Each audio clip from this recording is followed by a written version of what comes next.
Welcome to the world of science fiction stories, and don't forget to like, share and subscribe my channel. Enjoy the listening.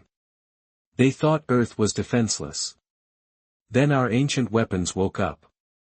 First contact misconceptions. The Astray survey vessel, Luminous Inquiry, emerged from fold space at the edge of the Sol system, its pearlescent hull capturing the distant sunlight in rippling patterns. Captain Aravos stood on the command deck, her six-fingered hands clasped behind her back as she studied the holographic display of the third planet from the star. Preliminary assessment, she asked, her voice melodic yet precise. Science Officer Terran consulted his data pad. The light reflecting off his silvery skin revealed a Class 3 emergent civilization. Captain, they've achieved basic space flight, rudimentary global communications, and show the expected technological progression curve. The consortium's developmental models predict they are approximately 200 years from achieving fold capability. Aravos nodded, satisfaction evident in the subtle shift of her cranial ridges. The Galactic Consortium had categorized and contacted over 800 species across the Oran Arm, and the process was well established. Earth represented a routine mission: identify an emerging civilization, establish diplomatic relations, and guide them into the interstellar community under the benevolent oversight of more advanced species. Perfect. Prepare the first contact protocols, she ordered. Cultural Integration Team, review their global communication networks and identify appropriate representatives. As the Luminous Inquiry approached Earth, the ship's advanced sensors captured and analyzed thousands of transmissions, building comprehensive models of human civilization, language, and behavior. The Astray prided themselves on their precise scientific understanding of civilizational development, a mathematically predictable progression that had held true across countless worlds. 2 days later, the ship established orbit around Earth. Communications Officer Mira had identified the United Nations as the most appropriate global body for initial contact. The response had been swift. Humans are surprisingly adaptable to the concept of extraterrestrial life, Aravos noted. A contact site is being prepared in Geneva. Something curious in the data, Captain Terran interrupted her preparations, his normally confident tone tinged with confusion. What is it? Asked Science Officer Alara, fastening her ceremonial contact vestments, flowing robes embedded with bioluminescent markers denoting her rank and authority. I've been analyzing their scientific transmissions, particularly their mathematical and physical theories. Terran projected a series of equations. These formulations for quantum gravity are remarkably sophisticated for their technological level. According to the developmental model, such insights typically emerge at least 500 years after achieving space travel. Aravos dismissed his concerns with a gentle wave. Minor anomalies are common, Terran.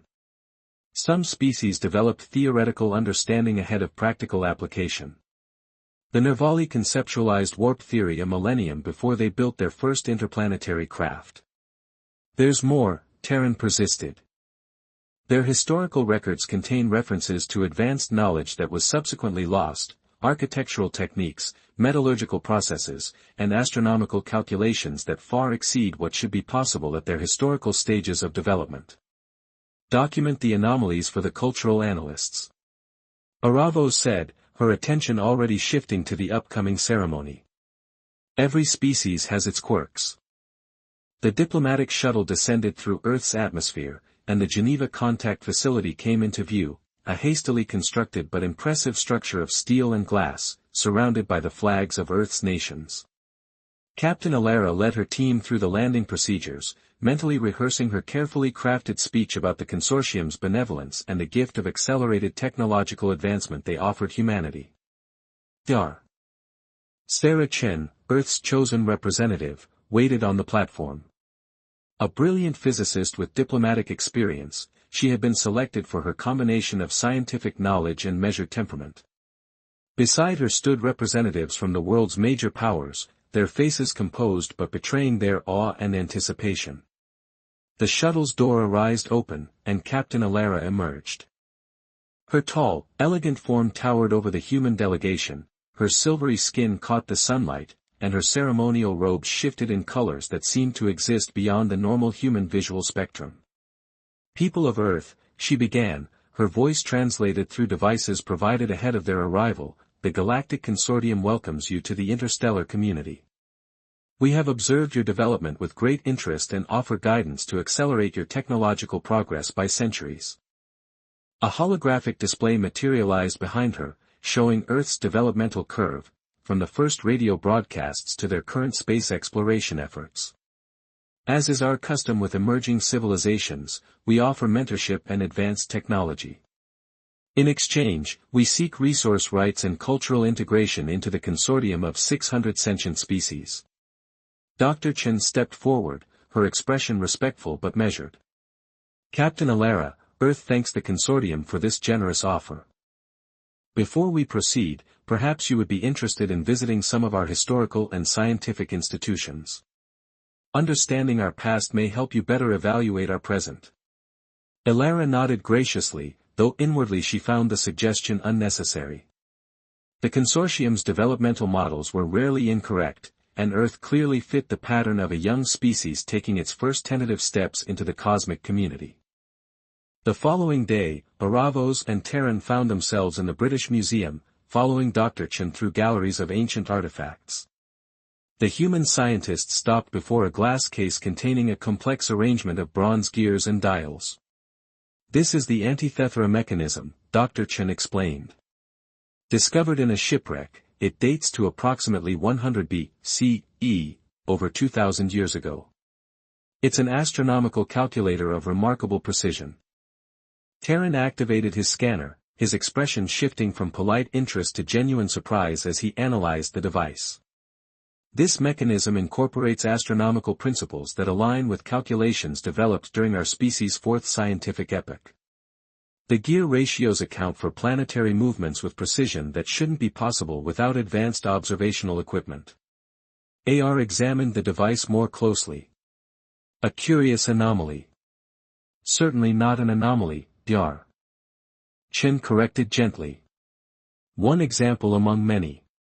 Please, follow me."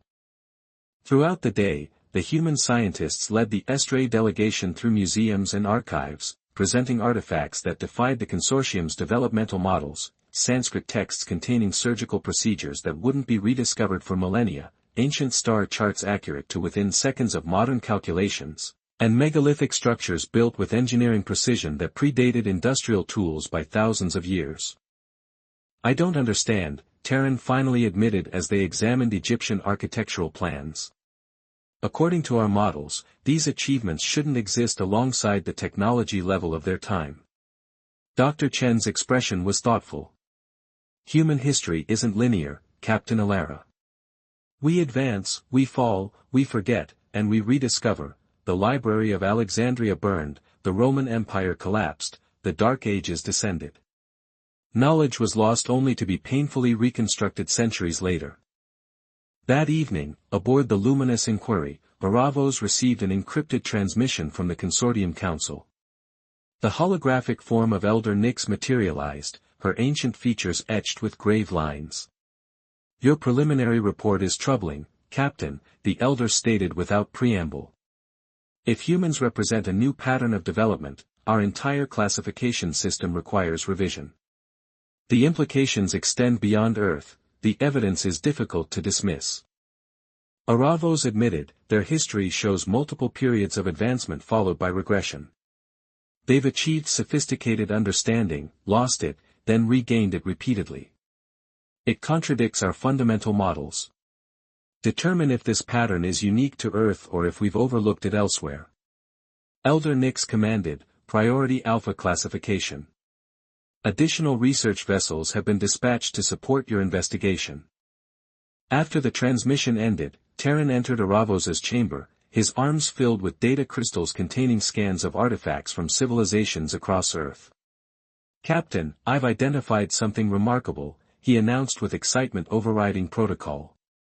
"I'm calling it the human anomaly, the tendency for advancement to occur in explosive bursts rather than steady progression." He activated a holographic display showing human technological development over time. Unlike the smooth upward curve of typical consortium models, the human progression resembled a jagged mountain range, sharp ascents followed by precipitous declines, only to rise again centuries later. Roman concrete, he explained, pointing to one peak and subsequent valley, was superior to anything humans developed until the 20th century. They lost the technique for over a millennium. Knowledge hoarding by elite suggested. Ilara, Terran countered, highlighting another section of the display: Baghdad batteries, Egyptian electroplating techniques, Damascus steel, all represent isolated technological peaks that weren't integrated into broader development. It's as if. Aravos prompted when he hesitated. As if what? Terran whispered. As if human civilization has been reset multiple times, Terran continued. As if they keep reaching certain technological thresholds, then experiencing catastrophic regression. AR's bioluminescent patches pulsed with alarm. That contradicts every developmental model in the consortium's archives. Yes, agreed Terran. And there's more. Some of humanity's supposedly mythical accounts, Atlantis, Lemura, Hyperora, contain technological descriptions that shouldn't exist in pre-industrial societies. What if they aren't myths at all? Ilara said softly, the implications sending ripples across her silvery skin. The next morning, the alien researchers, accompanying Dr. Chen and a team of archaeologists, traveled to Göbekli in Turkey, a site that predated agriculture itself. The ancient stone pillars, carved with animal reliefs, stood in concentric circles, a temple complex built by people who weren't supposed to have the capacity for monumental architecture. This site is approximately 12,000 years old, explained Dr. Hassan, the excavation director. When it was first discovered, it upended our understanding of prehistoric human capabilities. Hunter-gatherers weren't supposed to build structures of this complexity. Why here? Asked Ilara, surveying the barren landscape. That's part of the mystery, Dr. Hassan replied. This area was lush when the monuments were constructed, but more curious is how they were built at all.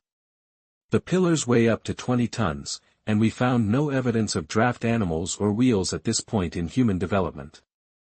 Terran assembled a quantum resonance scanner, stretching it over one of the largest monoliths. This device can detect atomic-level tool marks and determine how materials were shaped, he explained. Activating the device, the display began to pulse with blue light spreading over the ancient stones. Suddenly, alarms blared from the alien equipment. Terran rushed to a display panel, his color shifting to pale shock. Impossible, he muttered, running the scan again. These pillars were cut with precision that matches modern laser technology. The edges show micropatterns consistent with vibrational cutting tools, not stone hammers. You're suggesting prehistoric humans had advanced technology? Dr. Chen asked, her voice steady despite the revolutionary implication. The evidence is conclusive, admitted Aravos, studying the display. But there's more. The mathematical ratios in the monument's placement align with gravitational wave patterns we only discovered a century ago. As the day progressed, the team used ground-penetrating radar enhanced by alien technology to identify a chamber beneath the central complex that had eluded previous surveys. Something's blocking our standard scanning frequencies, Terran reported while adjusting his equipment. A material with properties similar to our shield technology. By mid-afternoon, archaeologists had carefully removed enough earth to reveal a sealed entrance. Ancient symbols, similar to those on the pillars, surrounded a circular door made of an unfamiliar black substance. Carbon dating placed this door at the same age as the surrounding structure, Dr. Hassan announced, his voice trembling with excitement. But the material, it's not stone or any metal known to ancient metallurgy, Ilara remarked as she passed her sensory appendage over the surface. It's a carbon-titanium composite. We use similar materials in our deep space vessels. As the team prepared to open the sealed chamber, Dr. Chen's satellite phone rang. It was her colleague from an underwater excavation near Cuba. The connection broke up over the distance. Sarah, you need to see this. Found structures dating back to the last ice age, actual technology. Storm clouds gathered on the horizon as the team worked to decode the symbols surrounding the ancient door. Lightning illuminated the prehistoric stones, which suddenly seemed less mysterious and more ominous, the remnants of a civilization that had anticipated its own demise, the forgotten legacy. The sealed chamber beneath Gökletep refused to yield its secrets easily. For 3 days, the joint Human-Astray team worked to decipher the complex symbols surrounding the door, while additional experts arrived from both Earth institutions and consortium vessels now in orbit. "It's not just a warning," Terran announced on the 4th morning, his scanning equipment projecting holographic translations above the ancient text. "It's a record keeper, a message to future generations." Dr. Chen leaned forward, her eyes reflecting the blue light of the alien technology. "What does it say?" "The knowledge contained within is preserved for the next cycle of humanity. After the waters recede and the fires die," Terran translated, his voice hushed with awe, "we were not the first, you will not be the last. The stars remember what the earth forgets." Captain Alara's communicator chirped with an incoming transmission from the luminous inquiry. Similar chambers had been discovered at sites across Earth, beneath the Giza Plateau in Egypt, under the ancient city of Mohenjo-Daro in Pakistan, and in submerged structures off the coast of Japan, each bearing identical symbolic patterns, all dating to roughly the same period, approximately 12,000 years ago. "It's a global network," Dr. Hassan breathed, the implications staggering, a deliberate attempt to preserve knowledge across a catastrophic event. The material analysis of the door finally yielded results, a composite material that shouldn't have been possible to create with prehistoric technology. More surprising was the locking mechanism, not mechanical but responsive to specific harmonic frequencies. When the team broadcast the correct resonance pattern, derived from the mathematical ratios of the stone pillars above, the doors silently swung inward. Cool, dry air rushed out, the chamber had been hermetically sealed for millennia. Lights activated automatically as they entered, illuminating this circular room with walls covered in the same symbolic language that surrounded the door and a self-sustaining power source, Terran muttered, scanning the illumination system. "Similar to our quantum flux technology, but the engineering approach is different." In the center of the chamber stood a crystalline structure resembling a tree, its branches extending toward the ceiling. Each branch terminated in what appeared to be a data storage unit, glowing with soft blue light. "It's a repository," Alara realized. "A library." Terran connected his translation device to the nearest crystal. Information flooded through, overwhelming his systems momentarily before adapting to the ancient interface. Images formed in the air, holographic projections showing Earth from orbit, its continents arranged differently than in the present day. This landmass configuration dated to approximately 20,000 years ago, Dr. Hassan confirmed, citing the last ice age. The projections shifted, showing cities of stunning complexity, crystal spires and suspended walkways, vehicles moving without visible propulsion, and orbital platforms circling the planet. Then came the catastrophe. Massive solar flares followed by devastating shifts in Earth's magnetic field, tectonic upheavals, and rising sea levels that consumed coastal civilizations. "They knew it was coming," Dr. Chen whispered. "They prepared." The final images showed a deliberate dispersion of survivors, carrying what knowledge they could to different parts of the world, building preservation chambers, encoding crucial information in monuments and myths that might survive the coming Dark Age. "This explains so much," Dr. Hassan said, his voice thick with emotion. The sudden emergence of agriculture after the Younger Dust period, megalithic structures built with seemingly impossible precision, and cultural myths of great floods and lost golden ages shared across disconnected civilizations. Captain Alara stood silent, her worldview fundamentally shaken. The consortium's developmental models, the certainty with which they classified and approached emerging civilizations, were all based on an incomplete understanding of how intelligent species might evolve. "Your history isn't just cyclical," she finally said. "It's resilient. Your species doesn't just advance, it recovers." Over the following weeks, similar repositories were accessed around the world. The knowledge they contained was fragmentary, each site preserved different aspects of the lost civilization's understanding, but together they painted a picture of a global culture that had achieved technological sophistication comparable to the consortium's current level over 20,000 years ago. Aboard the luminous Inquiry, now joined by 5 additional consortium research vessels, Captain Aravos prepared her report for the Council of Elders. The implications extend far beyond Earth. The consortium's entire approach to classification and contact will need revision. The human pattern may not be unique. Terran suggested compiling data from thousands of world catalogs. We've identified 23 species that showed similar developmental anomalies, but we dismissed them as statistical outliers. We've been arrogant, Aravos admitted, assuming that all intelligent species follow a single developmental trajectory. The universe is more complex than our models. A transmission request from Earth interrupted their discussion. Dr. Chen appeared on the holographic display, her expression both excited and grave. We've made an additional discovery, she announced without preamble. The repositories contain star maps, coordinates for systems visited by the ancient civilization. One of these systems matches the coordinates of your consortium home world. Aravos felt her heart skip simultaneously. That's impossible. Our historical records go back 12,000 years, there's no mention of contact with Earth species. The contact predates your recorded history, Dr. Chen explained. According to the repository data, it occurred approximately 25,000 years ago. Captain Aravos, we may have met before, the implications cascaded through her mind. If Earth's ancient civilization had contacted the Estray home world before the consortium's historical records began, what does that mean for the established hierarchy of galactic civilizations? Had Earth influenced the early development of what would become the dominant power in this sector of the galaxy? 2 months after first contact, the Consortium Council convened an extraordinary session.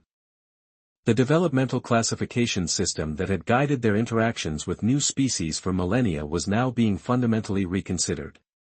Captain Alara presented her findings, concluding with a recommendation that shocked many of the assembled elders: Earth should not be approached as an emerging civilization to be guided, but as a redeveloping civilization to be welcomed as equals. Their current technological limitations are temporary, a phase in their recurring pattern of advancement, collapse, and renewal. Elder Nyx leaned forward, her ancient features grave.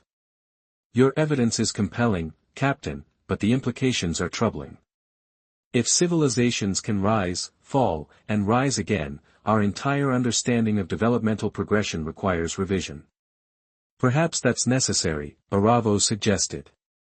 Perhaps progress isn't always linear. Humans have demonstrated remarkable resilience, rebuilding knowledge from fragments, rediscovering principles their ancestors once mastered. There's something profound in that capacity for renewal. The debate continued for days, but the evidence was irrefutable. Earth's history demonstrated a pattern previously unrecognized in the consortium's understanding of intelligent species development: catastrophic collapse followed by renaissance, knowledge lost and painstakingly rediscovered, civilizations buried beneath the sands of time only to be rebuilt anew. When the luminous Inquiry returned to Earth orbit, Captain Alara requested a private meeting with Dr. Chen at the Geneva facility. The consortium has revised its approach, Alara explained.